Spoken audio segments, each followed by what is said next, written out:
Hey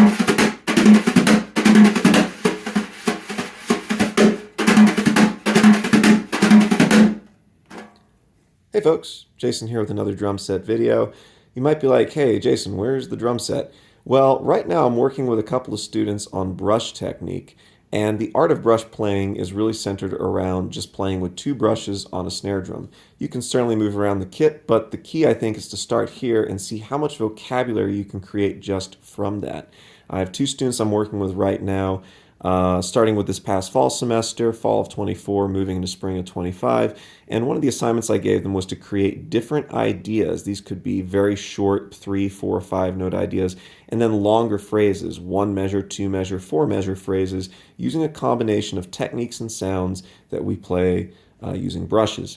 Now, I'm going to have a separate video at some point where I go over the different basic sounds and techniques that I use for brush playing. I model this largely after Ed Thigpen's School of Brush Playing with a few of my own additions. We don't have time to go over all those in today's video, but I will be breaking down the sounds I'll be using and a little bit of how I'm playing them as we learn what you heard at the top of the video. If you are watching and wanting to play along, I strongly encourage it. Grab a pair of brushes, snare drum, and actually a lot of old school jazz drummers would even use an old pizza box. So as long as you have a flat surface that you can play brushes with, it really doesn't matter. And that's kind of the beautiful thing about practicing with brushes as well. So one of the big things about brushes is we have so many different sounds that we can utilize. And you heard that at the top of the video. So I like to think about movement rather than rhythm as the first thing we study when playing with brushes. The same way that dancers like tap dancers and ballerinas will work out the steps of the choreography before actually thinking about the rhythmic element of it. This is not the end-all be-all or the right way or wrong way. This is just a way I prefer to do it when I'm teaching brushes. So there's essentially two movements that you need to learn for this pattern. And then once you combine these two movements and understand the rhythmic framework, you just have to repeat them 3 times. So let's start with movement 1. This is essentially going to be the sticking of left, left, right, and it's going to be tap, sweep, tap. Now the key here is when you tap, don't wait too long for that sweep. Almost tap and then start moving with the sweep.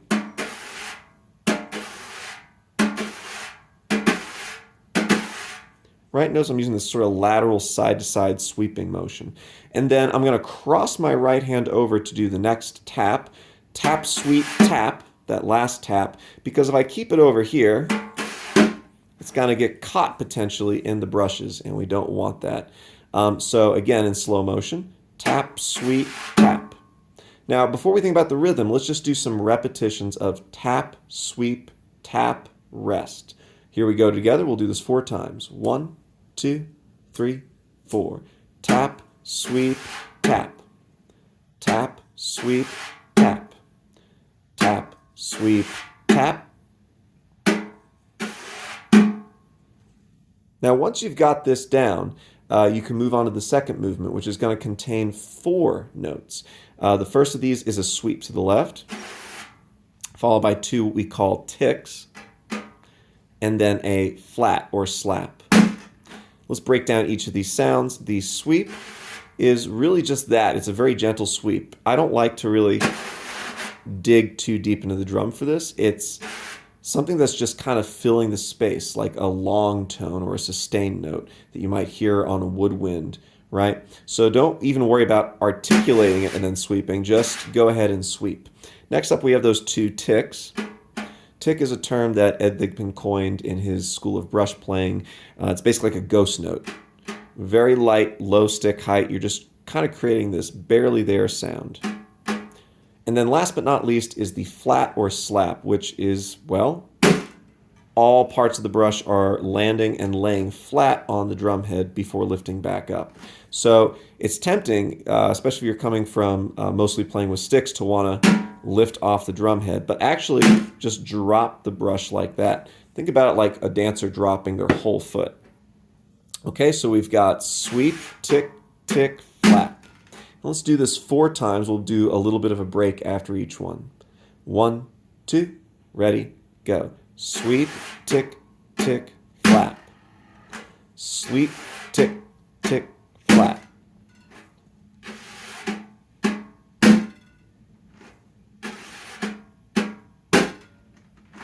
Okay, now let's put movement 1 and movement 2 together.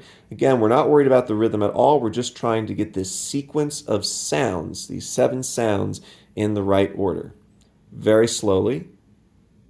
Tap, sweep, tap, sweep, tick, tick, flat. Again, tap, sweep, tap, sweep, tick, tick, flat.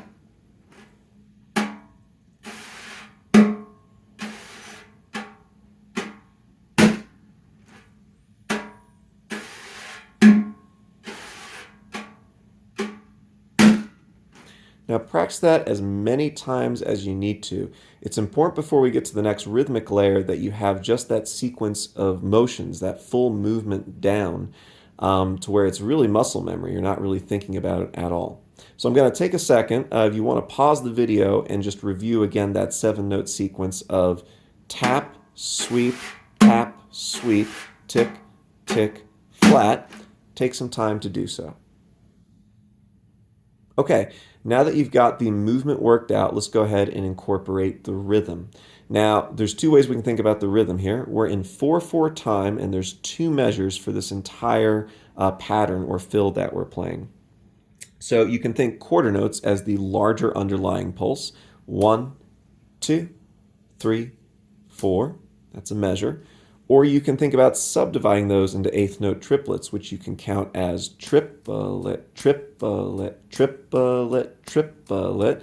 Or you can count where you still hear the larger beats of 1, 2, 3, 4 by going 1 and 2 and 3 and 4 and.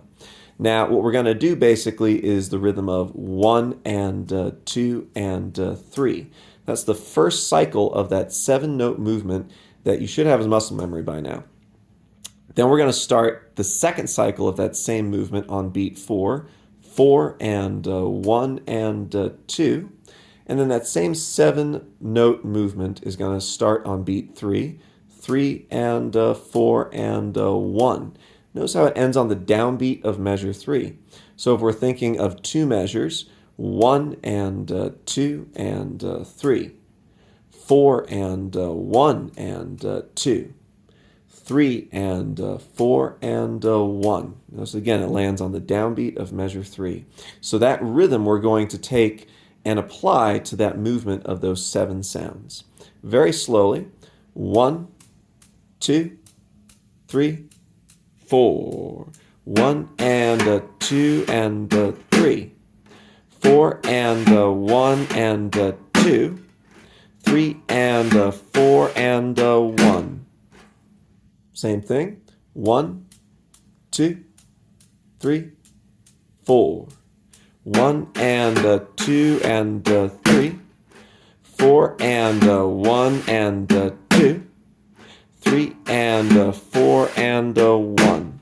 Now, I strongly encourage that you actually vocalize this rhythmic pattern while you're playing that movement. This will help you to really internalize where the movement is falling rhythmically in this 2-measure phrase. You've heard me do it twice. This time I'm going to give you a count-in of 1 and 2, so on and so forth, just 4 beats. And then I want you to count out loud while we play together. Here we go. 1, 2, ready, go.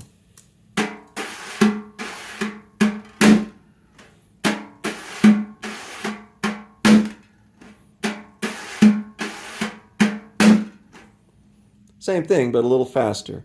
1, 2, 3, go. A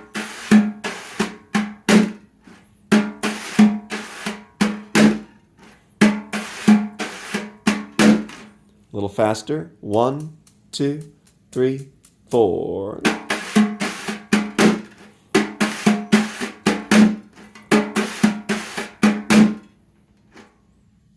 Thanks for tuning in, and if you'd like a sheet music transcription of what we covered in this lesson, please feel free to email me at the email address in the description box below. Thank you all so much, and have a great rest of your day.